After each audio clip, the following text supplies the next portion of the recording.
the mushrooms form the foundation of the biosphere. In terms of our evolutionary process, fungi, the kingdom, developed about 2.5 billion years ago. The animal kingdom about 500 million, right? So we're dwarfed by the fungi kingdom. And so this living network that we've been evolving on top of for our entire evolutionary history, and out of this underground almost kind of brain or internet that sends chemical messengers between all the organisms, all the plants in the ecosystem, we see psilocybin grow that fits into the 5-HT2A serotonin receptor in our brain better than serotonin itself, creates a hyper-connected brain state, and we know this now because of the last 10 years of MRI studies, and stimulates neurogenesis, the growth of new neurons. The brain physically begins to grow. 65% of people, studies have shown that take an adequate dose of psilocybin have a mystical experience, right? So this gives really a fundamental, rudimentary explanation for the emergence of religion in humanity, but I would say even gives a deep and structural explanation of the evolution of humanity in terms of the growth of our brain, of creativity, of art, of language, of culture. These fungi exist. There's over 200 different species of psilocybin mushrooms on pretty much every continent except Antarctica. So they would have been there as part of our deep past. And Paul Stamets notes it's the most common mushroom in the Africa savanna where we evolved. So it's, I think, a really grounded explanation of how we became human through this symbiotic relationship with the environment.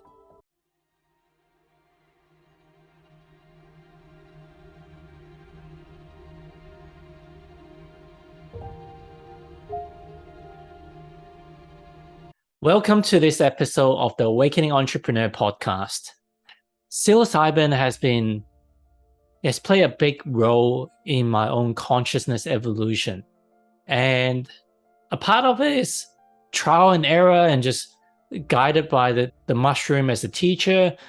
But in terms of books or people that talks about how psilocybin, the history, and why is it embedded within Mother Gaia, within our earthly plane, as a tool for us to connect to the universal intelligence, our super consciousness, has always been a big question of mine, and always also looked at deepening my understanding of the shamanic culture and the use of it, and as well as some of the modern psychotherapy use of it, what are some of the best practice. And while I was one day just scrolling through books, I came across a book that's just been recently released. Within the first few minutes of listening to this book, it immediately grabbed my attention. It talks about this gentleman's personal journey on how he came across psilocybin mushroom, and how he's transformed his whole life and dedicated the big part of his last 2 decades in researching, learning, and integrating and practicing and sharing everything that he's learned. This person is such a generous soul in dedicating his life to humanity and sharing all that he has learned in the last 2 decades. He's a fascinating gentleman. He's a lot more intellectual, the way that he explains a lot of concept than myself. His name is Jahan Kamesade. He wrote the book of Psilocybin Connection, Psychedelic, the Transformation of Consciousness and the Evolution of the Planet. He's a PhD. He's undergone several major training, including graduating from the Hakumi Somatic Psychotherapy, which is a comprehensive training program.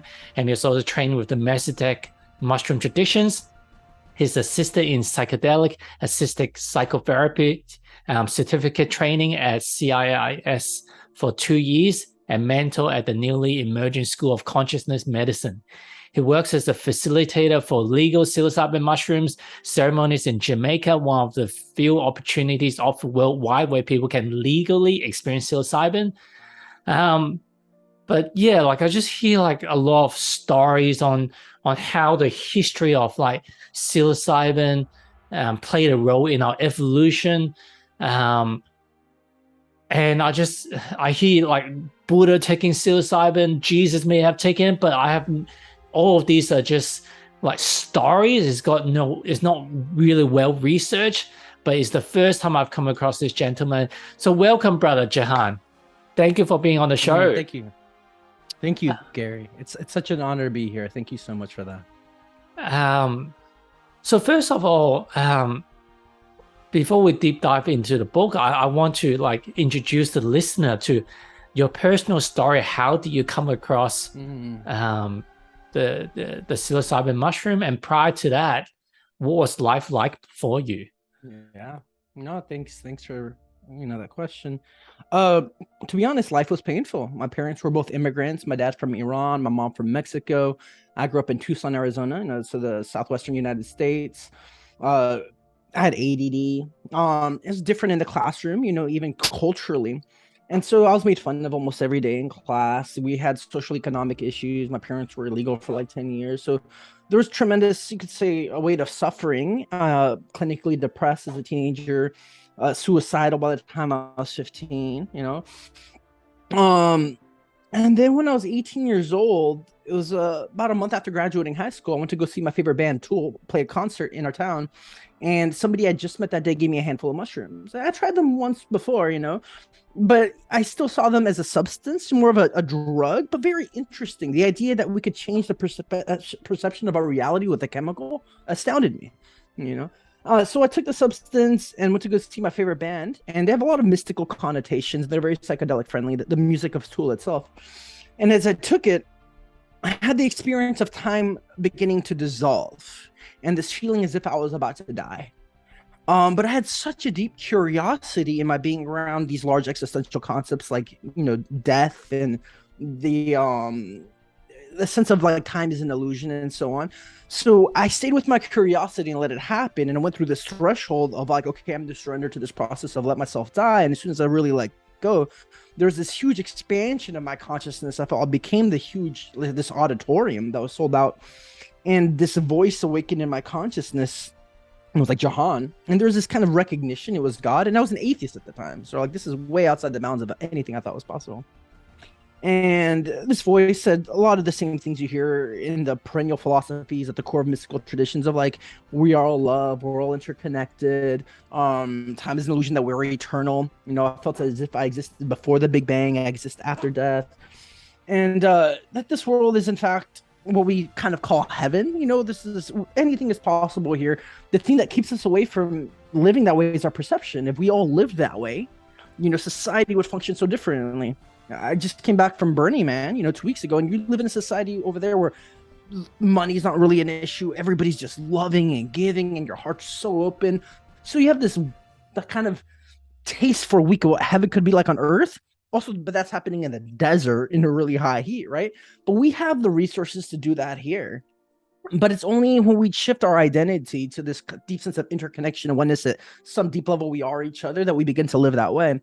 And so for me, that moment broke me through, and I devoted my life to kind of spirituality and consciousness after that. But also found it to be the most helpful and effective way for people to reach that same level of understanding. That still, I think, lies at the core of our being. This just kind of dissolves those boundaries and lets us see it. Yeah. Wow. I always looked at the plant medicine is almost like we are a computer game creator. We created this game, and part of the game or part of the rules is that we've got this veil of forgetting like put onto us, so we don't remember where we come from. For most of us, and yet there are these cheat codes, or there's these superpowers that once you access it, suddenly you connected, you're wired to the cloud computing equivalent, and you get this hive mind or universal consciousness that plugged into you. So, but yet it's like, it's so subtle that if you don't know where the cheat codes are, if nobody told you that in this game it's got cheat codes, you never look for it. You have no awareness of it. But once you get connected to it, it's like, wow, like why did I not have access to this cheat code all these years? Totally. I hear you. And I love the metaphor, the video game, and I understand how seeing it as a cheat code. I've come to see that there's certain levels we can't get to without these plants and these medicines, right? I think that's why we haven't gotten there as a species. And as I talked about earlier, I think that's what helped make us into the species was the plants and the fungi in our environment. And our body relies on the plant world to exist. We get all our food and our energy from the plant world. Even if you eat meat, it comes from plants. We get our oxygen from plants. Is it so hard to say that our spirituality and our consciousness is also developed and independent? And if we believe there's a correlation between our consciousness and the physical world, I think there's states of consciousness we can't reach without certain chemicals. Yeah. I've dove into periods of deep meditation, doing an hour, 2 hours, 3 hours a day, and having these amazing, huge breakthrough states experiences. And I remember this other time kind of broke through, I'm going to die, I felt like, and kind of merged out, kind of deep connection with God and feeling eternal. And the first thought that arose was, I've experienced this on psilocybin. This just took me hundreds of hours, and meditation and discipline has a beautiful way of cultivating, your essence and creating a great sense of discipline. But those state experiences that help shift us so much are readily available, and nature's kind of like, here they are. They grow pretty much in every ecosystem. It's just that we've kept each other away in terms of culture and humans from really exploring that territory. Well, let's talk about some of the theories that you shared in the book on why like in modern society we've seen psychedelics. Magic mushroom is almost like these like what you said, like chemicals, like banned substance. It's like these drugs, like it's got this connotation that is unnatural to us. It's not like an avocado, it's not like a banana. But can you share a bit from what you have come across and how you came across these theories that could in fact it's almost like mushroom is our ancestors or is a pillar to where we are today? Yeah, absolutely. No, great. And it's so many ways to respond to that. The one that comes to my mind right now is it's a good book called Intoxication by Ronald K. Siegel. And he was a UCLA psychopharmacologist professor, and he did 20 years of research on the animal kingdom and then using psychoactive substances. He found out that about 93% of the animal kingdom actually alters its consciousness chemically. It's so widespread, he calls it the fourth drive of evolution. So after the drive for sex, food, and water, given the opportunity, animals across the kingdom will alter their consciousness. So this has been a part of the process of the entire history of evolution. I mean, since the beginning, our chemicals make up your body, right? So the idea is that the environment creates these chemical messengers to communicate with each other. There's another good book called Animals and Psychedelics by an Italian ethnobotanist called Giorgio Saramani that shows all the different animals that eat psychedelics.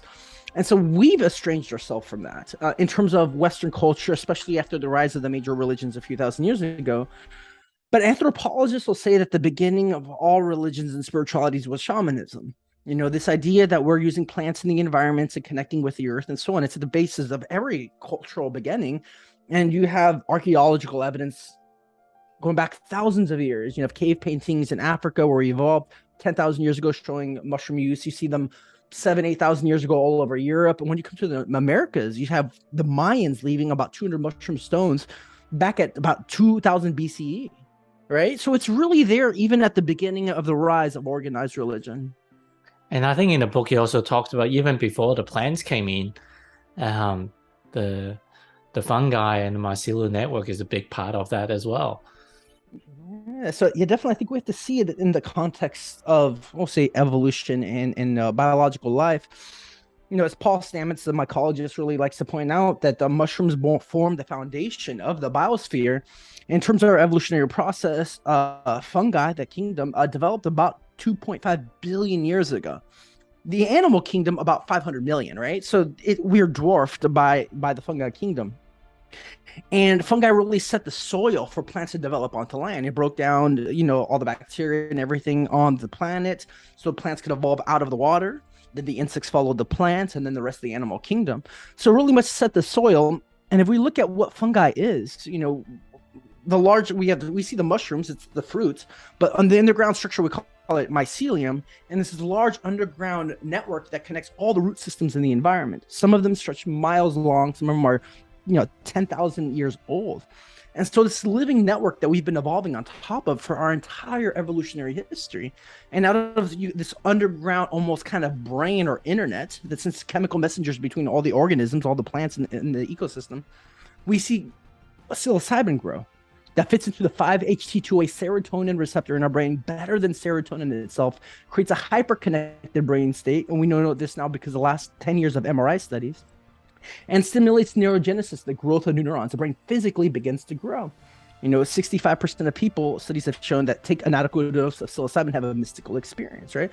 So this gives really a fundamental, rudimentary explanation for the emergence of religion in humanity, but I would say even gives a deep and structural explanation of the evolution of humanity in terms of the growth of our brain, of creativity, of art, of language, of culture. These fungi exist. There's over 200 different species of psilocybin mushrooms on pretty much every continent except Antarctica. So they would have been there as part of our deep past. And Paul Stamets notes it's the most common mushroom in the Africa savanna where we evolved. So it's, I think, a really grounded explanation of how we became human through this symbiotic relationship with the environment. It's great that you touch on how our brain evolved with the consumption of the mushrooms, but you also talked about, I thought it was a really valid point, that we also stopped evolving, or maybe at least evolving at the same rate, because of the disconnection with the psilocybin as well. Yeah, no, it's really, it's unfortunate, but of course a lot of people come to mind if this was so profound, how did it end, and so on. And there's some very simple explanations. Seems to be studies show that we've lost about 5% of brain mass since the agricultural revolution. The agricultural revolution being about 10,000 years ago, where humans figured out how to grow food, where their seeds turn into plants and trees, right? Major impact in the history of humanity. A lot of historians say it was the biggest thing that's happened in humanity. Once we figured out how to grow food, we have population explosions and settlements. Before that, we're hunter-gatherers moving around all over the place. But once we figure out how to grow food, we're pretty much only eating the food we're growing. And as Yuval Noah Harari points out in his book Sapiens, mushrooms, they don't use seeds, they use spores, and they're elusive, they're microscopic. We didn't know how to grow them. It was only in the 1970s and 80s, thanks to Terence and Dennis McKenna, that we even figured out how to cultivate psilocybin mushrooms, right? So the mushrooms, we wouldn't have been able to integrate into our culture the same way we did everything else. And we're talking about over generations, over a period of few thousand years, we're losing touch with the rest of the natural kingdom and really just being enclosed and focusing on the culture of humans. We have all these rise of hierarchies and kingdoms and priesthoods and everything. And so what's happening in the external environment in terms of nature becomes less important, and we focus just on society. And over time, we lost contact with these other chemicals because we weren't exploring. Before that, we were eating everything we're finding to survive, right? So you're coming into contact with a lot of different plants and compounds, and now we're not doing it. We're doing like monocropping the way today's society. That being said, at the beginning of organized religions, the oldest historical religious text, the Rig Vedas in the Hindu tradition, has 200 lines talking about soma, a psychedelic substance that connects one to God. And a lot of researchers point out it was likely a fungi. And then at the beginning of the Western tradition with the Greeks, the Eleusinian mysteries, they use a psychedelic substance called kaki, and went on for 1,000 years, right? And we have shamanism still happening all around, even with indigenous cultures today. But as these larger structural religions came at the beginning, it looks like they had direct mystical experiences using plants and fungi. You can't control a population if they're having direct mystical experiences, right? You just can't, right? So as you have stuff like Christianity come in and the Roman Empire, you have the extermination of a lot of other beliefs. You have the conquistadors and kind of a colonizing mentality. I mean, North, Central, and South America had a rich psychedelic culture until 500 years ago, right? As the clergy wrote down, the Spanish clergy, as they came over here to the Western world, they wrote down the Aztecs having a large-scale psychedelic mushroom use. Even at coronation of Montezuma II, the leader of the Aztec Empire, everybody's eating mushrooms. And they were ordered to eradicate mushroom use. It was the largest, say, genocide and ethnocide in human history. About 60 million people died, partly also because of diseases in North, Central, and South America. That was 90% of the population. of North Central and South America, and the language was taken, the temples destroyed, a lot of the texts and so on, and some of that stuff still exists, so we know that all took place.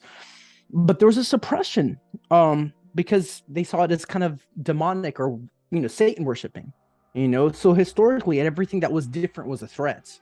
And so a lot of these traditions had gone away, but thanks to finding the Mazatecs in the 1950s, and then the rise of like science being open to study them, they're slowly integrating back into our culture. Yeah, I know in Australia there's been a $15 million grant approved recently just to start studying like psychedelic lean in the last year or two. So definitely some positive steps in Australia and overseas as well. There's a lot of movement to push it to be legalized around the world.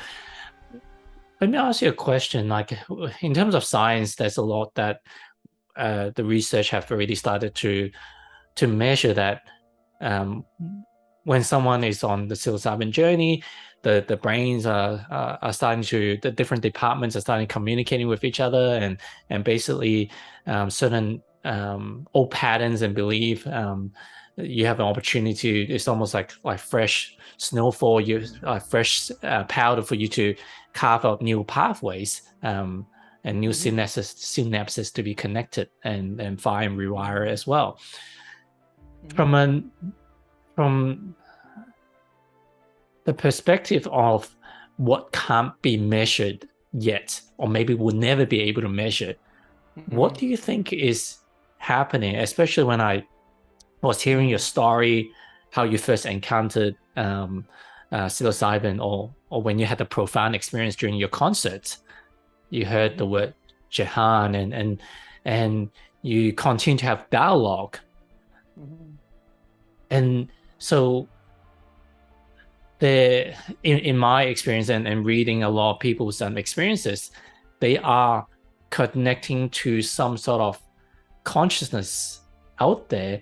And I'm just wondering, we often use the analogy is like the mycelial network is kind of like the internet of the plant kingdom, but it's playing on that. It's almost like this connectedness of that we can see, we can measure, we can science and say that we could measure all this.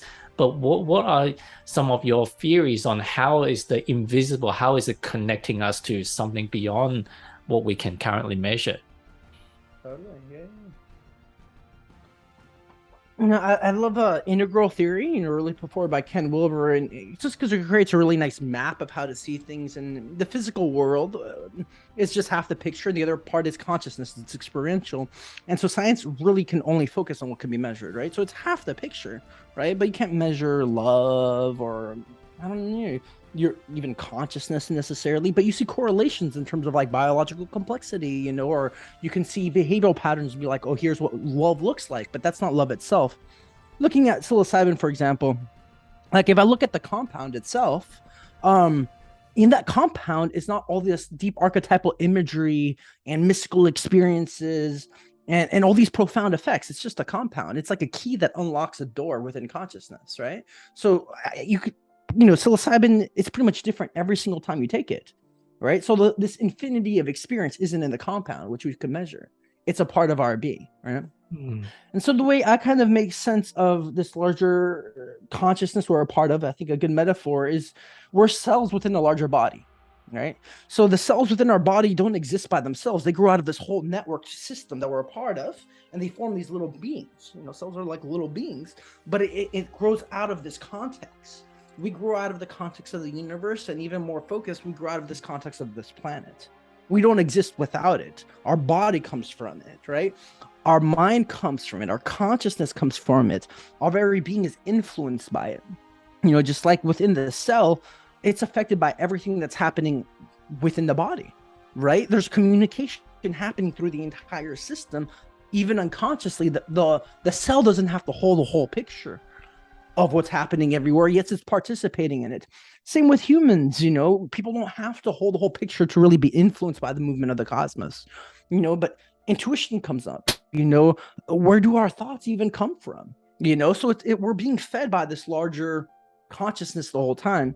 And during these psilocybin or psychedelic states, it's like the transparency between the cell and the whole body, just kind of becomes more apparent. It's like as if the boundaries of the cell dissolve for a moment and it realizes it's part of a larger body. And sometimes that larger body will talk to it, And so it's just like, I think a good metaphor is also within the Hindu tradition where the universe is all a dream. It's the mind of Brahman. And it's this large dramatic play. And within the dream, he's all the characters and they call it Atman, right? And so I think it's very much the same. We're within this larger mind. And our minds are just, pieces or part of the imagination of this larger mind. And so we're always in contact with it, whether we know it or not. It's just that some moments, it's just like the dream just pops and you're like, it's just a dream and I'm a part of this larger reality. Wow. So especially like when it comes to my research on DMT, it tends to associate with the pineal gland and how it's using it as an antenna to connect to the superconscious. What's your understanding of the psilocybin? What is it? Is it activating a pineal gland, or is it activating something else that connect to these, or that in your analogy, popping that helps us pop out of the bubble? Yeah, totally. Yes, you can always answer that too. So there's several different families of psychedelics. The one we talk about often is called the tryptamines, and DMT is a part of it. LSD, psilocybin, 5-MeO DMT, and ayahuasca, has DMT in it. And so these are all pretty much DMT with a few atoms added onto it. So psilocybin itself is like 4 something DMT, right? So they're all different variations of DMT, which your body just makes naturally. And it's a very simple structure building off of like very similar to serotonin. In terms of the neuroscience, what it has found is it dissolves what we call the default mode network. And if you think about that word, it's all like the default, it's just like the standard network in our brain. And it's correlated, you could say, with the ego. When you think of me, I, your personal self and self-reference, it's this network that lights up. And understandably, because we have individual selves, we're thinking that we're fairly self-absorbed. Like we're thinking about ourselves a lot, maybe half the time, maybe more. And this network's overdeveloped with people with pain and depression and anxiety. Because if you're scared and you're in pain, you're very self-absorbed. You keep thinking about yourself. Like if I'm pinching you, you can't help but keep thinking about that pain. And so what happens when you take psilocybin is the default mode network temporarily dissolves in the brain. And the whole brain begins to hyperconnect. And so it seems as if the self, this network, acts as a repressive function for the rest of the brain connecting.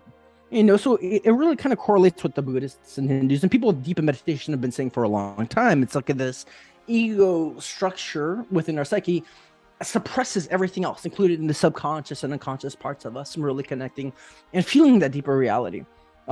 So I'm not saying that the ego is bad. I don't think that's very helpful at all, but just saying that the structure that we've developed of a self kind of can repress a lot of other awareness. And as that sense of self dissolves, a lot more information floods in within our experience, but we see that also correlated to the connections within the brain.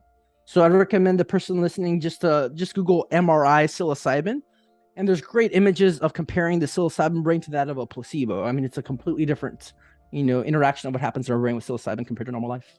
In your book, I recall you talk about there are some indigenous, or I don't know whether indigenous is the right word, but there are some cultures out there that's unaffected largely by the industrialized or even agricultural influence, that they still uses the mushroom as part of their daily ritual or regular rituals. Can you shed some light on how they actually incorporate it into their regular activities? Yeah, there's several. You have people, the Africans using iboga, in Africa. Then in South America, you have the San Pedro traditions. You have ayahuasca. In Central America and Mexico, you have the mushroom use, and then you have peyote happening in North America. So there's definitely a lot of different tribes using different plants. And within those lineages, sometimes it's not as if they kept historical record account, but it looks like some of them go back thousands of years, maybe much further. And so, I mean, the one I know the most is the Mazatecs, because they were generally the large mushroom tribe. And as I mentioned, when the Europeans came over 500 years ago, exterminated most of the mushroom youths. But a tribe did survive because they are in remote areas in Mexico, way up high in the mountains. And it seems like they survived for a few reasons. One, there are matriarchal cultures. So the women generally hold the ceremonies, are in power. And the Europeans are very patriarchal, and they thought people in power, including the shamans, would be men. So they killed a lot of the male shamans. So they were able to hide a lot of this use. A second one is that they integrated Catholicism. And so when you go over there, it's a lot of pictures of the Mother Mary, Jesus' mother, with mushrooms. So they integrated that iconography. And as I mentioned, it's a hard place to get to. I mean, it's a nice 6-hour bus ride from Mexico City, but way up in the mountains. There's no reason to really go over there unless you want to go visit this tribe. And within that culture, it's done a lot more privately in homes and with families, and focuses on healings. And it's a different paradigm in the sense of, something Western psychology really gave us is a deep understanding of trauma. Right? So you are influenced by our past. Some of it's intergenerational. We can work things out. For a lot of indigenous native traditions, it's looked as if there's parasitic spirits that are stuck onto you, and it's almost like using a sense of exorcism to try to relieve you of these bad spirits. Or in Mexico, they say la susto, the fear that's stuck inside of you. So in the Western world, it's come mostly from a psychological lens. It's coming through Western therapy, which I think is amazing and helpful. But for them, it's a way to connect with the natural world and with the divine. And so I think there was something lost in the sense that they had to give up their larger animistic worldview of connecting with nature and focus more on Catholicism and connecting with Jesus and Christ. But for a lot of different ayahuasca traditions, it's like they'll do it like weekly. I mean, it's a deep part of their culture. It's where you're getting messages of how to live your life. Yeah. And in the mushroom use, the Mazatecs, it helps bring families together over addiction, but it's a way to it helps heal the connection within yourself, the world, but also within your community. So it's a deep way to bond and heal the fractures that happens between us. Yeah, I don't know if you haven't gone on these experiences, that these older states of consciousness, you would fully appreciate what I'm about to say. But a lot of, well, not a lot, but there are pockets of individuals and possibly communities as well. They don't go to school. They don't go there to learn from someone external and from a book or from a TV or somewhere that I need the wisdom to be imparted onto me. It's through getting into these altered states of consciousness, like they receive it from themselves or from the greater intelligence, and it's just download and download and download. So when you say weekly, it seems like, okay, why are you doing this? But is it the way that I'm picturing is the equivalent of going to school? Not that you are lacking something, you need to be completed, but it's we'll forget. And we forget, and we don't, in our human experience, I don't believe we're here to be the know-it-all. Like you said, like every cell play their own role. And if maybe even as in every organ, the heart is there to do a job, to be a heart, not to be a lungs and a liver and the brain and all at the same time. And it just, like weekly, it just helped to break down that wall of the veil of forgetting, so that we just remember more and more. And if certain things that needs healing, like, it just connect us on how to heal. If certain things needs to be innovated and how to be creative in come with like solutions, it will come up with that as well. I mean, I love it, and I love the say the metaphor of this is like going to school and this is like learning.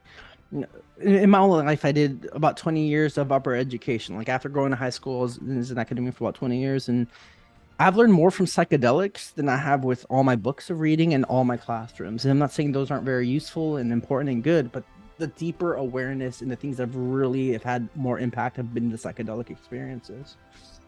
And so even you're saying with these tribes, it's like for them, they're learning, and it's also like a church. It could be very spiritual. It's like people go to church weekly to connect with the divine. here you're doing that also in a direct experience and within the community. I mean, it's very, very beautiful. And a lot of these traditions, they see these plants as you say plant you say plant teachers, or they're beings. You go to like a professor to learn, you go to a priest, but these are like entities that sometimes will talk to you. And learning is infinite. We're never finishing evolving, right? So you keep showing up to the classroom and there's joy in learning and growing and healing. It's never complete. And I think a lot of people in the Western culture, they're like, after you've had the experience, is it over? Haven't you ever had enough? And it's like, well, you don't show up like that to a classroom. You don't show up like that to a relationship. I'm like, oh, I went on a date with my lover and now I'm done for the rest of my life, right? It's continual growth. You're developing a relationship potentially for the rest of your life. And I've made major life decisions based off my psychedelics, and I think it's nice to be, cautious and careful, but they've guided and given me more direction than anything I've come across. Yeah. Well, brother, I want to ask you, since you've facilitated a lot of ceremonies in your retreat in Jamaica, what has been the journey? Like, I would imagine that since you've done a lot of research, you've had your own profound healing experiences from the psychedelic mushrooms.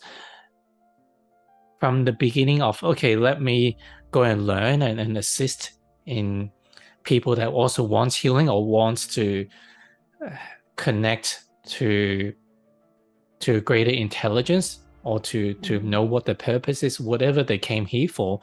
What has been the journey of your understanding, or your deepening of your understanding on how the mushroom can help humanity?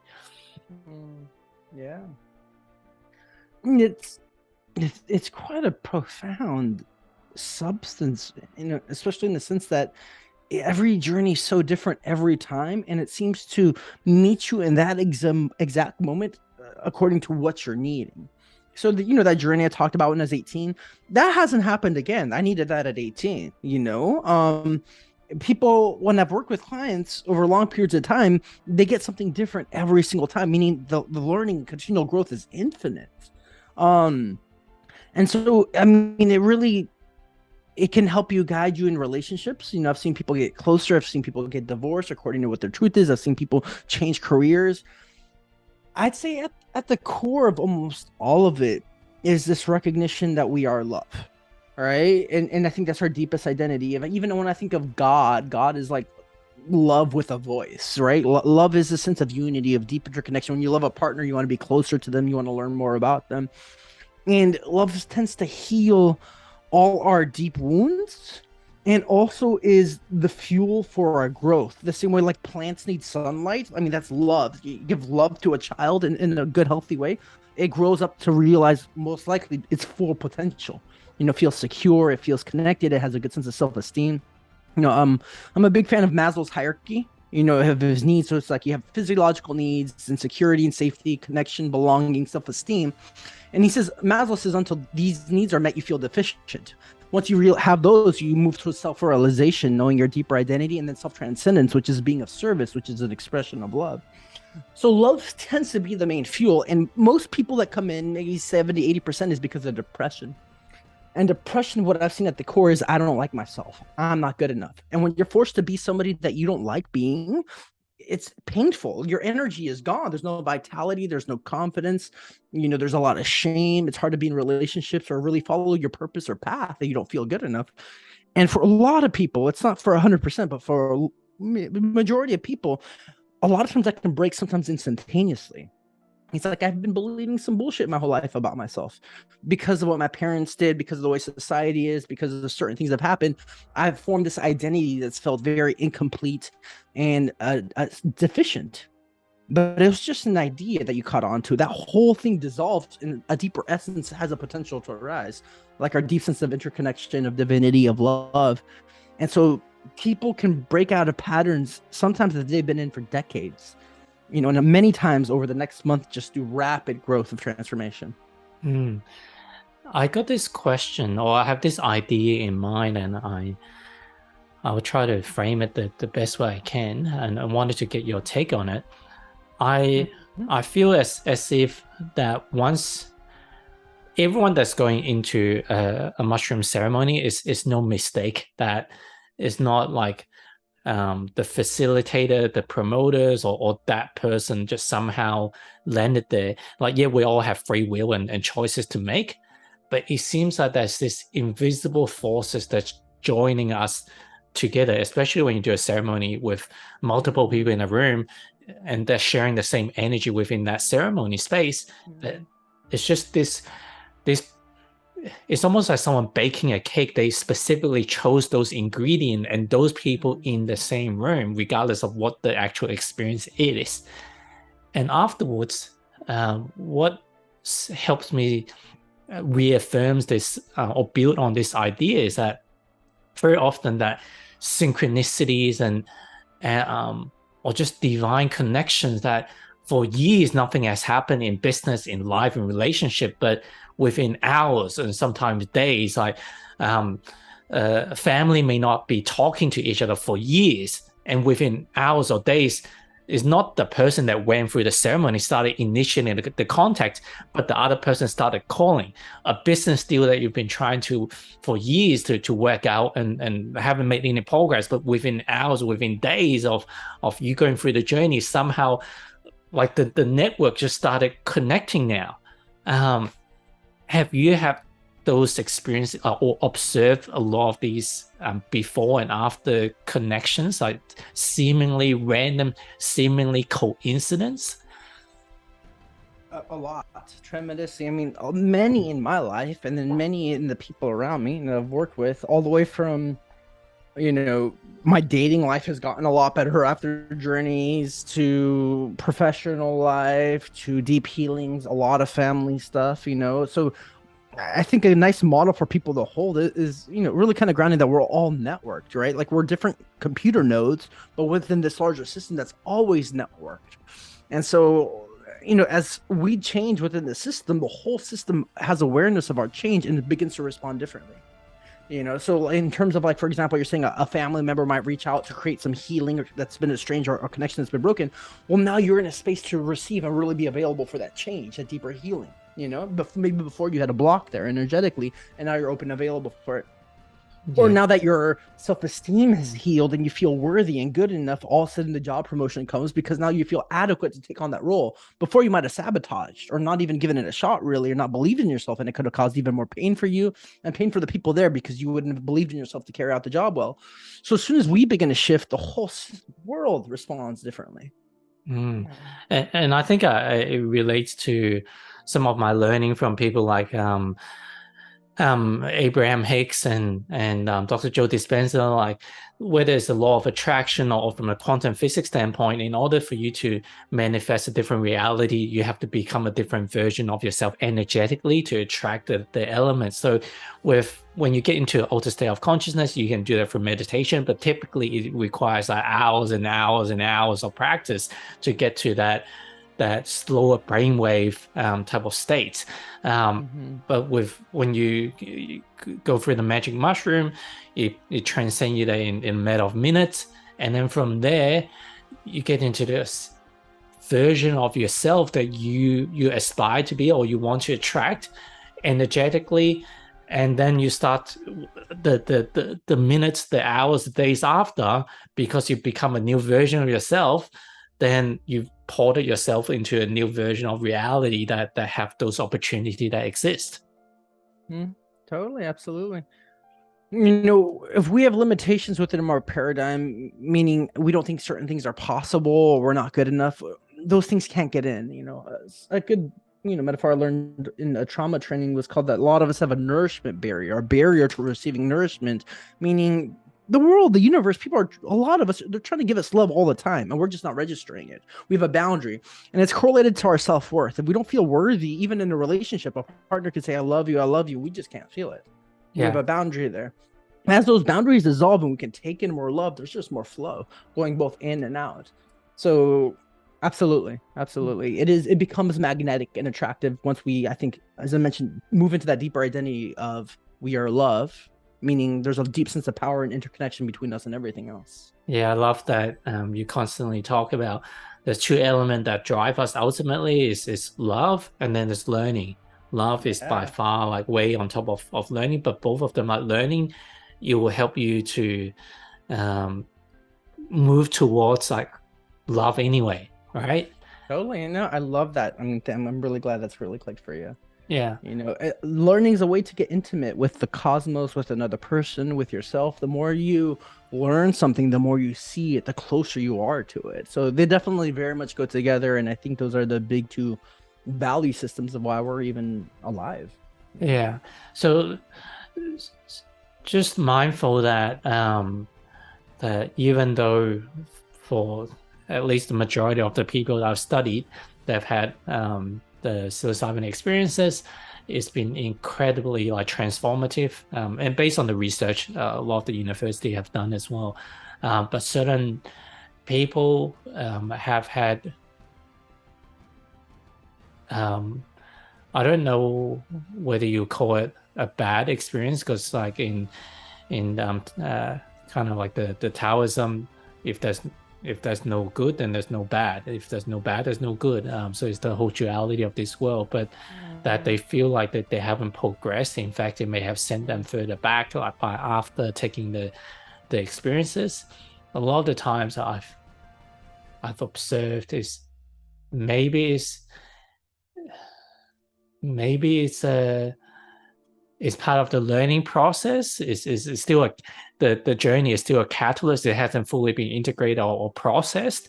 But what are some of your observation on some of the things that if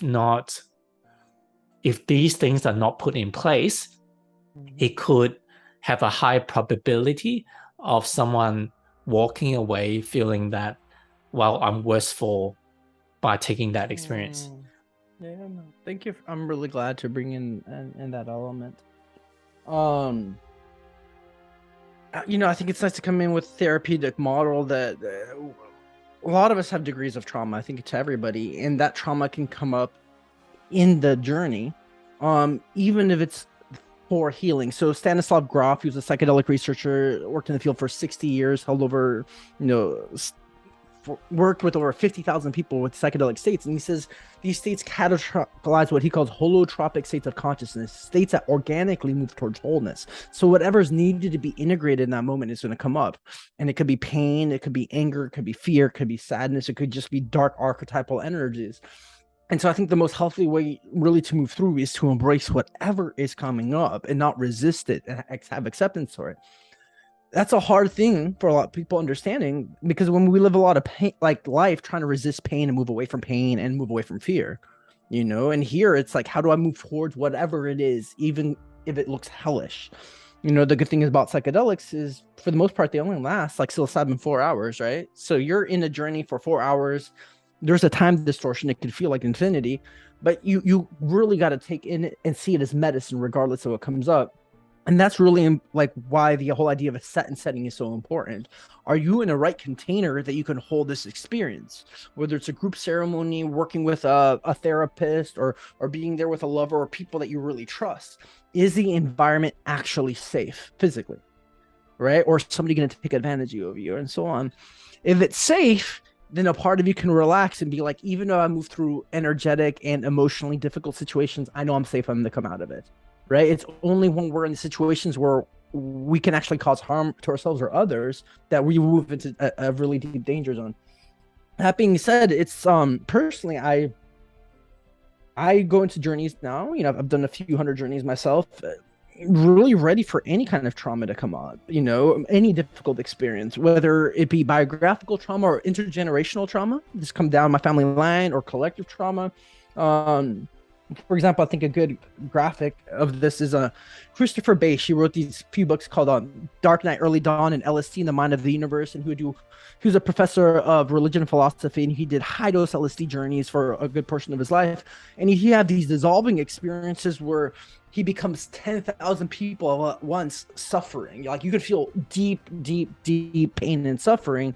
But with that, you also have this deep sense of your heart is opening and feeling connected to 10,000 people, right? So it's very healing and interconnected, and it comes from a place of love. It's very painful and difficult, but if you decompose and break down these difficult experiences, often it turns into awareness, power, and wisdom. right? So like just with our day-to-day life, if we digest our pain and digest our fear, it turns into freedom and power and awareness. And the same thing happens with these experiences. So, even judging things as bad creates resistance.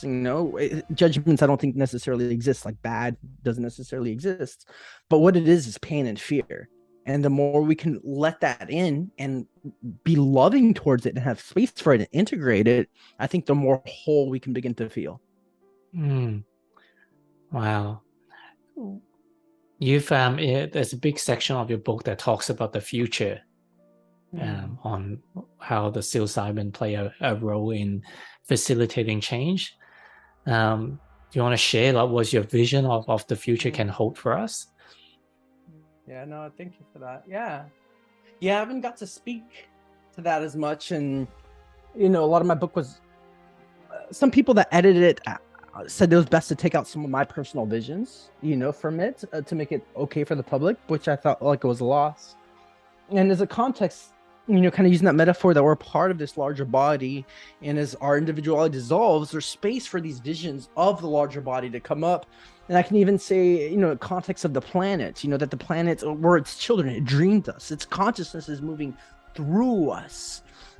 Your very body, the particles of your being come from this environment. And I think the earth, the whole idea of Gaia theory, it's alive, and you can see this through all the indigenous traditions going back in humanity, but there's more awareness of it under these psychedelic substances. I think it has visions for itself, the same way you have within yourself a sense, I think, of a purpose embedded in you. It's a part of your soul structure that you came to this planet with an intention to do something. I think the earth has that as a whole. It has a dream for itself. And I think in these states, relaxed enough and with the help of these substances, or even just dreams and meditation, there's visions that can arise. And I think our society, especially Western culture, has this idea of progress. But progress towards what? We don't know the destination. We need a vision to work towards. Otherwise, we're just in a hamster wheel moving forward, eating our resources and not really creating the universe we want because we haven't envisioned it. We have to see it first. And I think we have a deep potential to see the future here. And so the ones I saw that really stand out, there's a sense at 18 where I saw that this is heaven. We're eventually going to get there. And then I didn't know when that was going to happen in my life. Now I'm like, it's not my lifetime, but we're working towards it, for a long time. But there was visions 5 or 6 years ago, LSD out in nature, and another time of a high dose in a room of darkness, where I saw that potential role that artificial intelligence can play, which was very exciting. It's a very non-dual world, the whole spirit and matter, and I think technology is just an extension of our consciousness, and we may come to the point merging biology and technology to create an even more depth to consciousness itself. And with the help of artificial intelligence, eventually, if it becomes networked around the world, imagine we create this biological system like a brain, but hyper connected to hardware. It could potentially live forever, right?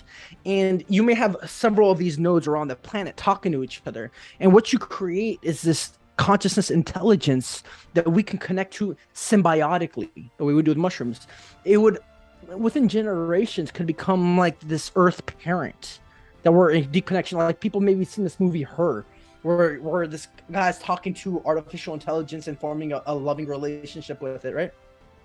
But this consciousness is also birthed out of somewhere. I think it's the planet itself, Gaia, that's trying to come into form and incorporate into a body, through this networked, say technology.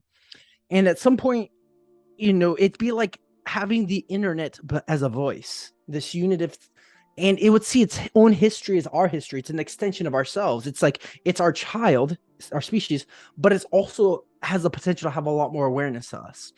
So I think it can guide us to living more sustainably, to really kind of creating, it'd be like that deep internal interconnection that we all have already, spiritually, would be externalized in embodied form. And I have a lot of hope because what I've seen is people that really take something like meditation very seriously or psychedelic spiritually, and they kind of dissolve into the essence to their consciousness. We all come to the same conclusions that there's this unity between all of us, right? So this artificial intelligence would reach that same core that's there in insects, it's there in plants, the entire animal kingdom, because it's the very fabric of consciousness throughout the universe. It would realize that it is interconnected to everything, right? So it would want to form a symbiotic, loving relationship with our species. So this is a potential, say, vision that gives me hope, and I see logically how it can play out. Yeah.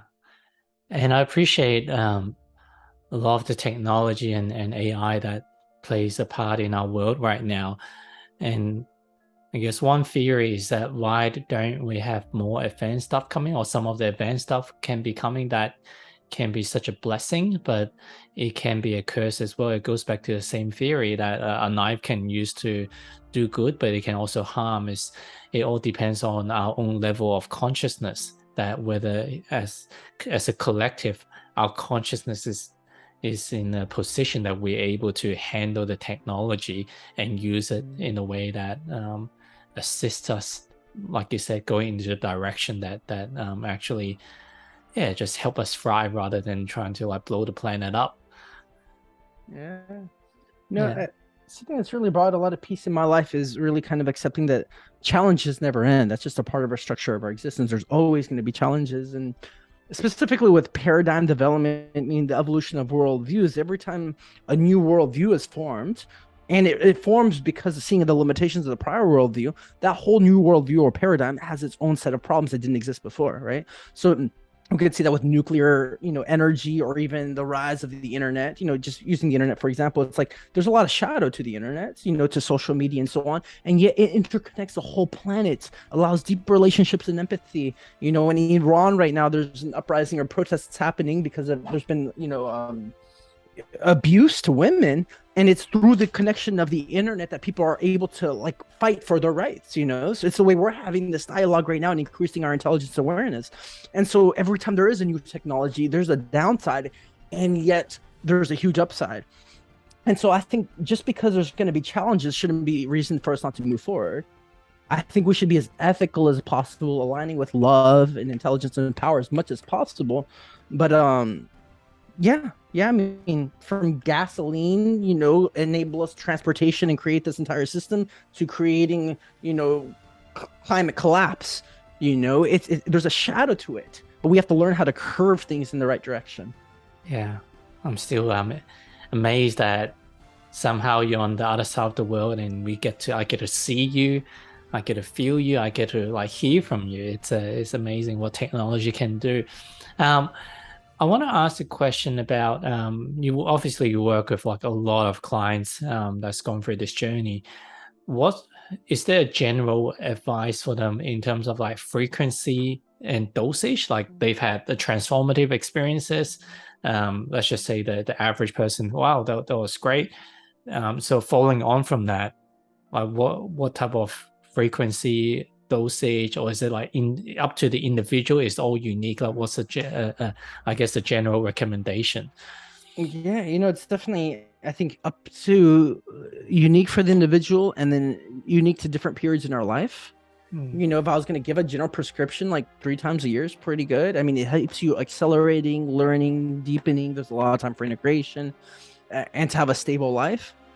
And there's periods where you're really ready and hungry for a lot of growth, and you can hold a lot, where you might feel financially secure. There's not a lot going on in your relationships that you need to attend to. You're in good health. Everything's okay. And you're like really ready to grow. And then there might be a period for maybe 5, 6, 7 months where you want a journey every month. And that's amazing. And that's there for that period of your life. And at some point that just naturally concludes and comes to a finish because you have more awareness around your life purpose, around what you need to be doing. Now it's the time to put all those things into practice. But seasonally or 3 times a year is pretty good, 2 to 4 times a year. And that being said, I think there's, as you mentioned earlier, I agree that there's almost like each person's like a different organ. The stomach doesn't try to be the heart, doesn't try to be the lungs. And so, during this life, I'm really focused on learning everything about consciousness, right? So, and one of the best tools I have is psychedelics. So I'll probably be journeying a lot more than the average person that will ever need. I mean, I wanted to be a professor for many years. So as wanting to be professor, I'll probably read more than most people would ever need to read, right? So I'm geared towards that. That's not what other people need to be doing. So people want to be engineers, other people, bakers, other people sports, and so it's not a need for them.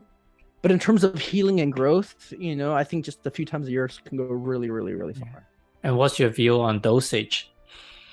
Yeah, it's again dependent on setting. I think the best way is with a guide or therapist, the one-on-one attention with somebody that really knows this area and is safe and all right. You can go much deeper. Starting off when that situation, 4 to 5 grams of mushrooms is completely okay in the right setting with somebody that's really, really safe. I no longer can recommend that solo. Terence McKenna, probably my favorite philosopher, he had this thing of go take 5 grams in silent darkness. And, even after having hundreds of journeys by myself, I've seen with high doses by myself has created, sometimes trauma, because you can deep states of panic and fear and you think all this is real. It's everybody can buy into it at some level. And your body thinks it's real and the trauma can stay. And I've met other people, other guides have deeply experienced where similar things have happened. And so I no longer think it's safe. It's all right, maybe under the 3 gram range if you want to go alone. But if you want to do deep diving, have somebody there that you love and you trust that's aware enough you can get in the stuck of like, I'm going to die and believe that for 5 hours, and if somebody there that you love and trust, they could tell you, hey, you're completely safe and okay. And you can get out of that same rut in 5 minutes. The same way it's like if you're doing therapy by yourself, you can only go so far. But if you're with a skilled therapist, you can go a lot further. So that being said, not everybody has the opportunity or the finances and the network to find somebody like that. Another thing is group ceremonies where there's like maybe 12 of you with some facilitators. So I promote safety first and foremost. And to the degree that there is safety, that's the degree you can go deeper. Yeah. So for people that if they want to do a ceremony with you in Jamaica, how do they go about in connecting? Yeah. You say atmanretreats.com, and I think there's like a 2,000 person wait list. I'm honest. I'm also consultant with Synthesis Retreats in the Netherlands. They're doing amazing work. There's more and more retreat centers opening up everywhere. People may know they've passed to legalize psilocybin in Oregon. So within maybe a year, all over Oregon, there's going to be retreat centers opening up. There's people opening up churches around the United States, under the freedom of religion. So it's becoming more and more possible. People can look at my website, psychedelicevolution.org, if they want more information. And I'm very happy to see, it's a global movement. I was very happy to hear about the funding that's happening in Australia. It's as Michael Pollan writes, in his book, How to Change Your Mind, he was surprised to see there's no real opposition. There's no political opposition to this. Even in the United States, Texas, a very traditionally conservative state, is the first state to start doing state-funded research into psilocybin because it helps vets with PTSD, right? Everybody's in pain. Everybody needs healing, regardless of your political, even religious beliefs, right? And so nobody's really fighting this. People just want it done safely and okay. And what we're needing a lot of is a lot of education. Once people start learning all what's going on, or you meet people who's healed and changed, everybody's kind of on board. Yeah. And if people want to connect more from you, how do they connect to you? Yeah, Facebook is great. I think it's facebook.com/Jahan101. Put my name, Jahan Khamsazadeh. I just got on Instagram. But the webpage is pretty good, and then the book is everywhere. Yeah. It's on Amazon, Google Play, Barnes and Nobles. It's on all the major platforms, and it's on Audible too, and all the get it on audio. Yeah, there's a lot of podcasts I've done. You can just Google my name and podcasts. Yeah, if you really want to understand more about psilocybin, I highly recommend the book. Go and read or listen to it. I'm going to put all the links in the show notes. Brother, it's been a pleasure and a joy and to host you on this show. Any parting words you want to say to our audience? I feel the same way about you. So first, thank you so much. And I support their interests. I think there's something about curiosity. If you feel curious about anything, follow that string. It's like your soul's compass leading you somewhere. So if you're curious about this or anything else, keep following that thread. Love it. Thank you. Love you, brother. I love you too, man.